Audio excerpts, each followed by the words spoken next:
Spec Ops, the final mode that we hadn't seen in Modern Warfare, only a few weeks out from launch, and one that is kind of surrounded in its own controversy. Well, today we finally got our first official look at the game mode with a full-blown trailer that dropped, giving us new information on how the mode will work, the storyline behind it, and everything in between.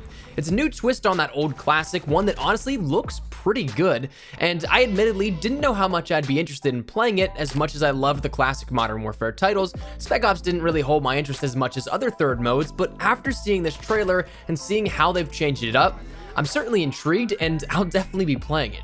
Today, we're going to be breaking down everything you'll need to know about Spec Ops and talk about the future of the mode in this year's upcoming lifetime of support. As we talk about what's on offer here, I'd love to get your thoughts and feedback on all of it, so feel free to let me know your thoughts in the comments down below. And as well, with that, in the future, if you're new here and want to stay up to date with daily Modern Warfare content, maybe considering that subscribe button. But before we jump into the trailer, let's get the elephant in the room out of the way. This is Spec Ops Intel, content that is available for all platforms on day one, and all post-launch content will be available for all consoles at the same time. Yes, Survival's exclusivity is abysmal, and we'll get to that in a short bit, but don't worry, up front right here, what we're going to talk about first is for all players. It does not matter what console affiliation you have. But anyways, let's jump into the trailer. If you guys haven't seen it yet, I think you guys will enjoy. Check it out.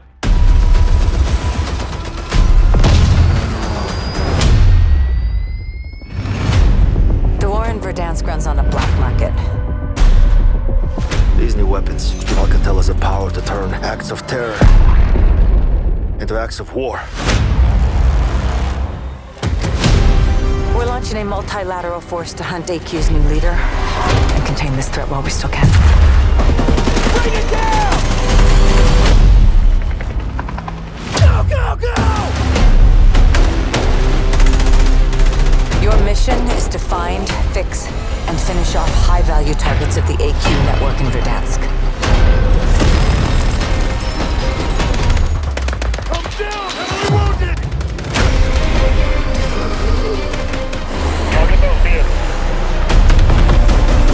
These HVTs are powerful, well-connected collaborators. They all serve one new master. Secure! Move it!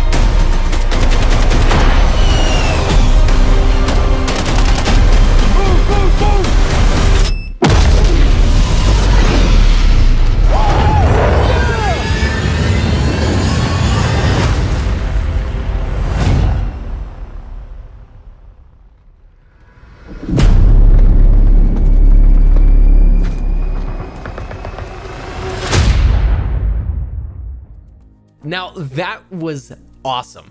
I'm really excited to see what this brings to the table in full with the launch of Modern Warfare, but before we jump into a deep dive of a bunch of information we learned about this, I want to talk a little bit about some of the things we saw in the trailer, some audio quotes, some things you may have missed very briefly, but firstly, let's start out with some of the audio quotes. We end up hearing these three lines: the war in Verdansk runs on the black market, these new weapons, Alcatraz has the power to turn acts of terror into acts of war, we're launching a multilateral task force to hunt AQ's new leader and contain this threat while we still can. So this kind of just sets the backstory, the mood, and the overall setting of where we'll see Spec Ops taking place. Verdansk looks to be that fictional city within Russia, and then of course Alcatraz is that terrorist cell that will be fighting within the campaign, and as well it looks to bring the forces together on a unified front to stop what is next. We see, based off of points in the map of that trailer, that there's Verdansk and Urzikstan, connecting the two sides of the spectrum that we'll learn about in that campaign, and also showcase that AQ's network is in Verdansk. So as we'll talk about in just a second as well, from the official standpoint, just tying together the campaign with where Spec Ops will pick up afterwards.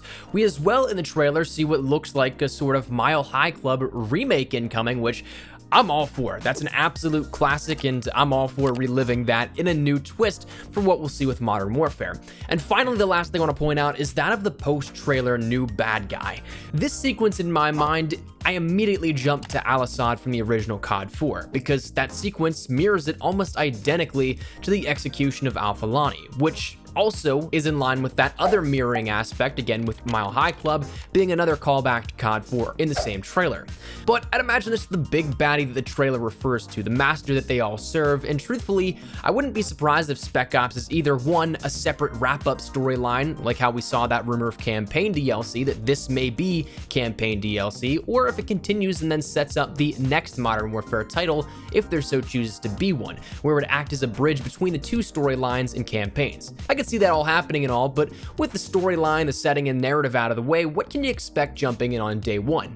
Well, Activision actually detailed the mode in full in their blog, which I'll leave a link down there in the description below too if you guys want to check out in full to check it all out for yourself. But the key details, firstly, is it's confirmed to be the continuation of the campaign's narrative, with the first line of text saying the threat to the world doesn't end as the sun sets on Modern Warfare's campaign. It reintroduces us to Kate Laswell from the CIA, and as well then Sergeant Kamarov from the FSB as our handlers, and gives us some information on the storyline behind this. We'll see both sides of the fight, Allegiance and Coalition forces fighting as one, even though they may not like it.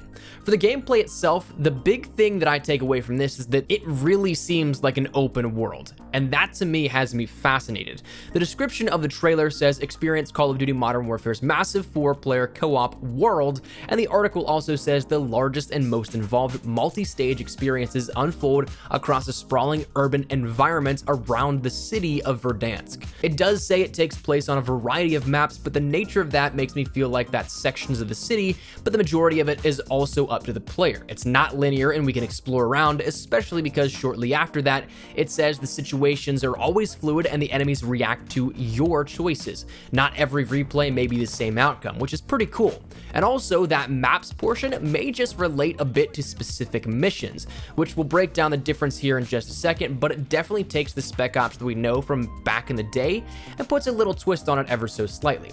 But the first big change up in terms of what we know of Spec Ops before to now is that we have operations. Spec Ops is going to launch with 4 operations for the players to experience, which is sort of a larger narrative and larger objective to take on. It's a 4-player experience, with each of those 4 at launch tasking you to do things that will eventually remove or destroy parts of Al-Qatala's army. These have a wide range of what you'll be able to do, and like we mentioned, the enemy reacts to your movement. The plan isn't set and you can do it however you want. It doesn't have to be a specific way. These do seem larger scale, but missions are on the other side of the coin and very similar to what we know of Spec Ops beforehand. Missions are the additional pieces that can be played solo or with up to 4 players. Operations give you a huge range of strategic and tactical choices, but missions are a more custom-tailored experience where you're racing for a 1, 2, or 3-star ranking based on your performances and in some cases, time. Returning for this also is that famous Infinity Ward time to beat that you can tackle every single mission. This is where we start to see things probably like the Mile High Club look-alike mission, where that'll most likely fit into the grander picture, that piece to the puzzle and where it fits in. And for that, I'm all in on that. Other cool stuff coming here for the Spec Ops mode that we learned about was firstly cross-progression rewards. There's going to be unlockable items and equipment that can be utilized in MP and/or Spec Ops modes. As well, there's Operation Carry Over, meaning that operations, being more open-ended, allow you to carry over your progress for your operators, loadouts, and all things from multiplayer. They can directly transfer over so you can play how you want, which is awesome. Classes and loadouts will be identical to how you want to use them, not something pre-built like a campaign-made showcase or anything like that. And this may be a key thing going into how you actually unlock weapon challenges for, say, camos and other things like that, where you can do it in campaign, MP, or Spec Ops. That's something that's been rumored that we haven't heard anything explicitly about, but this is about the closest that it gets. We saw that there's cross-platform progression where that progress you made in MP stays. We saw that in the beta, but cross-mode progression is something that'll be interesting to see if that's something that you could say farm headshots theoretically in Spec Ops. That'll be interesting, but anyways, that's something to consider as well. Also, all operators are available. You're not limited to the characters depending on the side that you're randomly placed on like you would be in an MP match, whereas if you really wanted to use that Kruger skin but you got thrown into a game as a Coalition player, you couldn't use it. doesn't matter. You can use any operator that you want now, being that it is that joint task force. On top of that, we also see that there's going to be specific roles for Spec Ops 2, coming in the classification of Assault, Recon, Engineer, Demolition, Medic, and Heavy, and each of these come with specific field upgrades and specific class perks. So I'll be interested to see how that one all plays out. There really wasn't much more elaborated on for that, but it does sound interesting to have that class role like we've seen in other aspects of Call of Duty, but for Spec Ops in particular.